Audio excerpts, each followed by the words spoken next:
Halo semuanya, salam damai Kristus bagi kita semua. Kali ini kita akan menyaksikan salah satu video dari Menahem Ali yang dengan sangat semangat ingin memberikan jawaban untuk menanggapi pertanyaan dan gugatan dari Verbum Veritatis mengenai Muhammad adalah keturunan Ismail. Tapi dia tidak sadar bahwa ketika dia ingin menunjukkan bukti-bukti itu, malah dia menampar Islam sendiri, malah dia menggali kubur bagi Islam sendiri. Dan memang itu tipikal Muslim. Muslim selalu begitu. Ketika mereka datang untuk berkomentar tentang kekristenan, yang mereka sedang lakukan adalah menggali kubur bagi Islam sendiri. Nah, sebelum kita lihat bagian mana Menahem Ali itu mengubur Islam sendiri, mari kita simak dulu tantangan dari Verbum Veritatis kepada Menahem Ali. Kita lihat ya.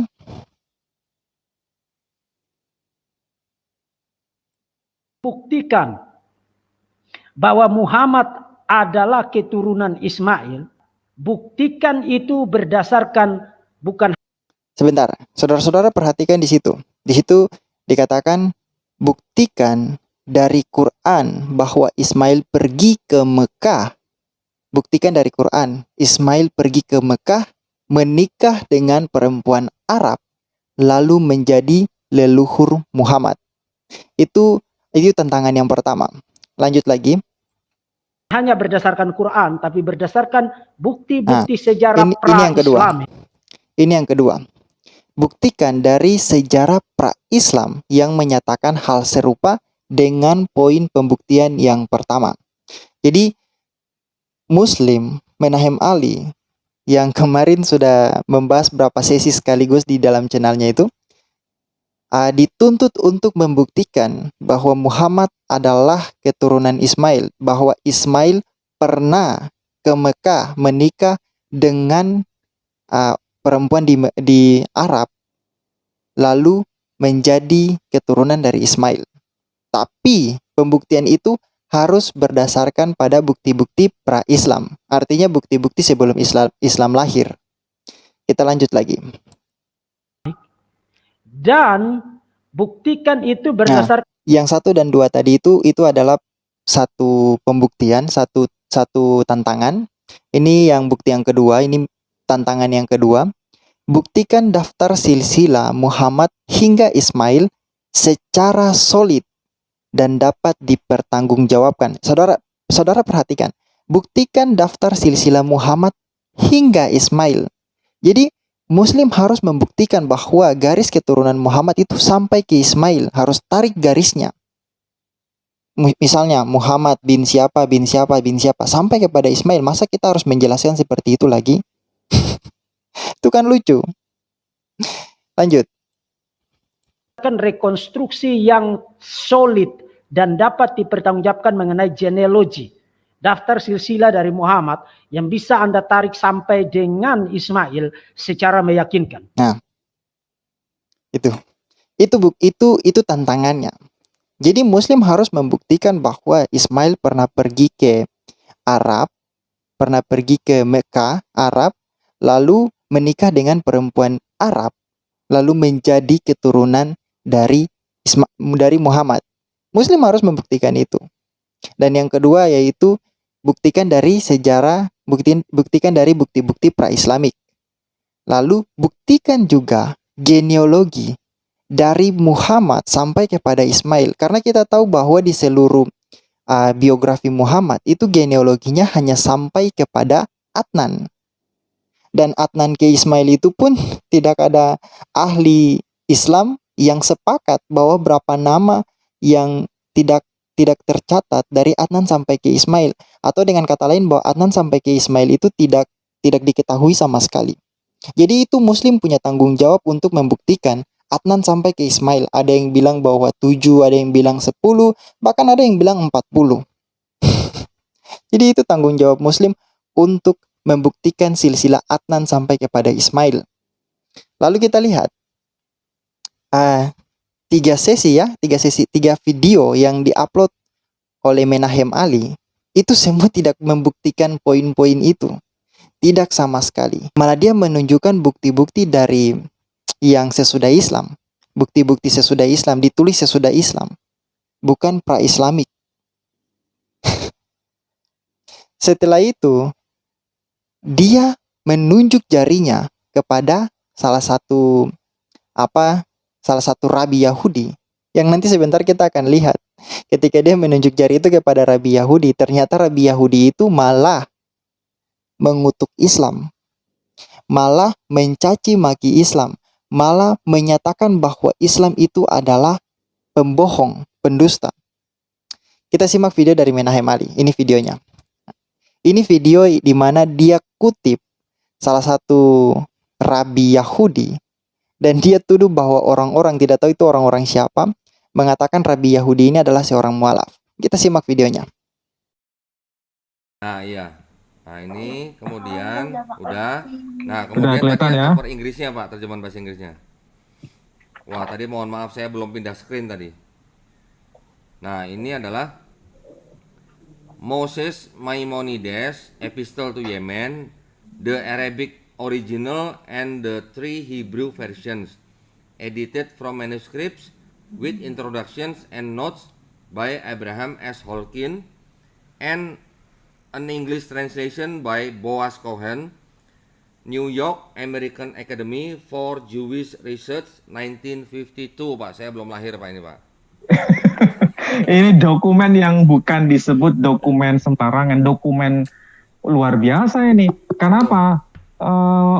Orang-orang Yahudi pun itu memahami bahwa ini adalah berkaitan dengan nasabnya orang yang bernama Muhammad.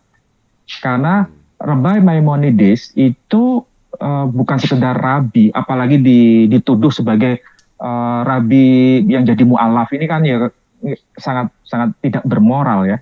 Apalagi Rabbi Saadia Gaon juga disebut rabi yang jadi mu'alaf. Itu kan karena kesulitan untuk bisa menerima data. Maka salah satu cara untuk menghilangkan jejak dokumen itu, maka disematkan dengan ungkapan rabi yang mu'alaf supaya orang nggak mau baca. Padahal orang Yahudi itu semua kalau bicara apa otoritasnya, Rabi Saadia Gaon, semua mereka tahu. Beliau mengatakan bahwa orang-orang yang mengatakan rabi ini mualaf itu sangat tidak bermoral. Dan itu adalah alasan di mana orang-orang yang menganggap rabi Yahudi ini adalah rabi mualaf karena mereka menolak data-datanya. Dan nanti kita akan lihat apakah Menahem Ali akan menerima data ini, data tentang Rabi Maimonides ini, yang dia tampilkan, yang dia tunjuk jarinya sebagai otoritasnya untuk membuktikan bahwa Muhammad adalah keturunan Ismail. Kita akan lihat bahwa Rabi inilah yang akan membombardir Islam sendiri sebagai Islam yang mengklaim diri sebagai agama damai. Betulkah Islam adalah agama damai? Mari kita simak. Selamat untuk Menahem Ali ya. Kita simak video yang ini. Dr. Muhammad Ali mengatakan bahwa adalah tidak bermoral untuk orang Kristen bicara tentang Maimonides sebagai mu'alaf. Pertanyaan, apakah Maimonides menganggap bahwa Islam adalah agama yang bermoral? Nah, kenapa itu sangat penting? Karena saya perlu kasih qualifier dulu. Maimonides atau yang disebut dengan Rambam atau Razi itu bukan otoritas bagi saya. Siapa mereka? Saya tidak peduli mereka mau ngomong apa. Jadi Menahem Ali bahwa di dalam tulisan dari Rambam kekristenan disebut sebagai penyembah berhala. Who cares? Siapa dia? Dia bukan otoritas saya. Tetapi Anda, Pak Menahem Ali, yang terus-menerus pergi kepada Rambam dan Razi kan? Nah, kalau mereka good enough untuk Anda, maka sekarang saya ingin lihat apakah Anda bisa handle apa yang dikatakan oleh Rambam ini, Maimonides ini mengenai Islam atau tidak. Soal dia ngoceh tentang kekristenan, who cares? Saya tidak peduli dengan dia. Dia siapa? Dia bukan otoritas bagi orang Kristen. Dia tidak melakukan apa-apa bagi kekristenan. Dan dia nobody. Dia bukan siapa-siapa untuk orang Kristen. Jadi dia tidak memberikan pengaruh apapun kepada kekristenan. Tapi karena Anda yang terus-menerus mengutip mereka, Rambam dan Razi ini, yang kelihatannya ada dekat banget di hati Anda. Makanya kemarin saya curiga, jangan-jangan Anda dibayar oleh orang-orang Yahudi untuk menghancurkan Islam. Nah, mari kita lihat apa yang dikatakan oleh Rambam surat cinta dari Rambam mengenai Islam. Oke, sebentar. Saya matikan dulu ini. Give me a second. Mari kita lihat surat cinta dari Maimonides atau yang disebut dengan Rambam ini tentang Islam. Oke, saudara sudah lihat sekarang? Jadi Rambam ini adalah seorang rabi abad pertengahan, rabi Yahudi abad pertengahan. Awalnya hidup di Spanyol, tapi kemudian mengalami penganiayaan, persekusi yang sangat hebat. Kemudian dia melarikan diri ke Mesir. Tahun 1159 meninggalkan Spanyol ke Mesir karena dipaksa untuk harus masuk Islam. Jadi ini agama damai. Dan bagimu agamamu, bagiku agamaku. Tapi sejarah mencatat terus-menerus. Orang-orang dipaksa harus masuk Islam. Jadi you choose. You masuk Islam atau tinggalkan Spanyol. Itu yang terjadi pada Maimonides. Maimonides memilih untuk tidak menjadi mu'alaf. Jadi shame on you. Mu'alaf. Kamu ngutip dari Rambam, ngutip dari Maimonides, tapi Rambam, Maimonides ini menolak untuk menjadi mu'alaf. Kenapa? Kenapa? Selesai saya baca surat cinta ini, kamu perlu bertanya. Kenapa kamu jadi mu'alaf? Lalu menunjuk jarimu kepada Maimonides. Shame on you. Mari kita baca surat dari Maimonides tentang Islam. Sorry, saya buka terlalu banyak aplikasi, saya matikan dulu. Supaya oke. Nah, jadi Rambam ini pada abad ke-12 meninggalkan Spanyol, kemudian tinggal di Mesir. Waktu dia ada di Mesir, dia menerima surat dari Rabi Jacob ben Rabi Nathaniel, jadi anak dari Rabi Nathaniel yang tinggal di Yemen. Menghadapi problem yang sama. Surat itu dia terima pada mendekati paruh akhir abad ke-12. Problem yang sama. Dipersekusi, dipaksa untuk harus masuk Islam. Problem yang sama. Kemudian Rambam menulis surat balasan kepada Rabi itu. Tetapi meskipun dia menulis surat balasan kepada Rabi itu. Namun dia dia memaksudkan surat itu untuk dibacakan kepada seluruh komunitas Yahudi di Yemen yang sedang menghadapi persekusi pada masa itu. Dan termasuk dia menulis surat itu setelah menyaksikan sendiri persekusi hebat di Spanyol yang dilakukan oleh penguasa Almohads, termasuk ancaman kematian demi ancaman kematian yang dia alami. Dan gurunya sendiri, Judah Ibn Susan, menjadi martir, dibunuh pada tahun 1165 karena menolak untuk masuk Islam. Itu gurunya. Ini Maimonides. Dan dengan semua pengalaman itu, inilah yang ditulis oleh Maimonides mengenai Islam di dalam surat itu. On account of our sin, God has cast us into the midst of these people. Karena dosa-dosa kita, Allah telah membuang kita ke tengah-tengah orang-orang ini. Nah, siapakah orang-orang ini? Yaitu nation of Ismail yang persecute us, menganiaya kita sangat keras, dan yang devise way to harm us and to debase us. Itu epistle to Yemen. Kemudian dia bukan hanya bilang begitu, tapi dia juga bilang begitu. Kita telah melakukan apa yang disarankan oleh para rabi kita. Menanggung kebohongan dan absurdities, the lies and absurdities of Ismail. Ini istilah dari Rambam untuk Muslims. Kebohongan dan absurditas of Ismail. We listen, but we remain silent. Kita mendengar, tapi kita tetap bungkam. Kita tidak dibiarkan untuk mengalami penganiayaan dari kejahatan mereka, their wickedness. On the contrary, the more we suffer, sebaliknya semakin kita menderita, dan semakin kita ingin berdamai dengan mereka, semakin mereka memilih untuk bertindak kejam, kasar, keras terhadap kita. Jadi semakin Rambam bilang, Muslim sini berbohong, lies, absurd, wicked, jahat. Semakin kita ingin berdamai dengan mereka, semakin mereka hantam kita. Itu Rambam.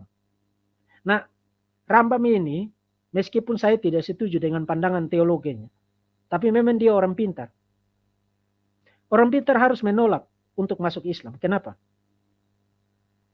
Karena you tidak mungkin membuat satu pilihan yang tepat untuk masuk Islam kalau you harus dipaksa untuk masuk Islam. Dan you juga tidak mungkin menerima Islam sebagai benar kalau ketika you ngomong tentang Islam, maka yang ada itu apa? Pedang di batang lehermu, kamu dibungkam, diintimidasi, dianiaya, dipersekusi, dan lain sebagainya. Itu yang dialami oleh orang-orang Yahudi di Spanyol dan di Yemen. Di Spanyol dan di Yemen. Dan in case masih kurang, mari kita baca surat yang dirujuk. No nation, saudara sudah lihat di screen sekarang. No nation has ever done more harm to Israel. None has made it in debasing and humiliating us. None has been able to reduce us as they have.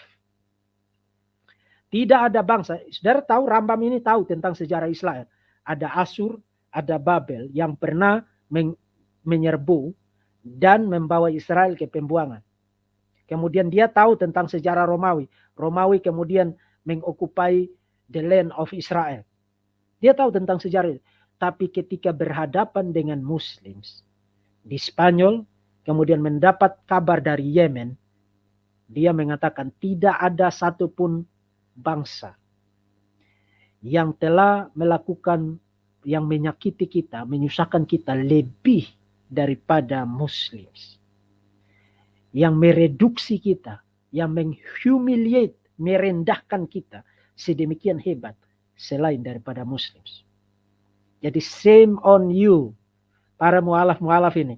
Shame on you. Kalau kamu menjadi mualaf. Pernah di dalam sejarah ada seorang rabi Yahudi yang sangat dicintai oleh Menachem Ali.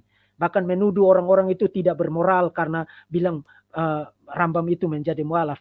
No, kalau ngomong tentang tidak bermoral, siapa yang tidak bermoral sekarang? Shame on you.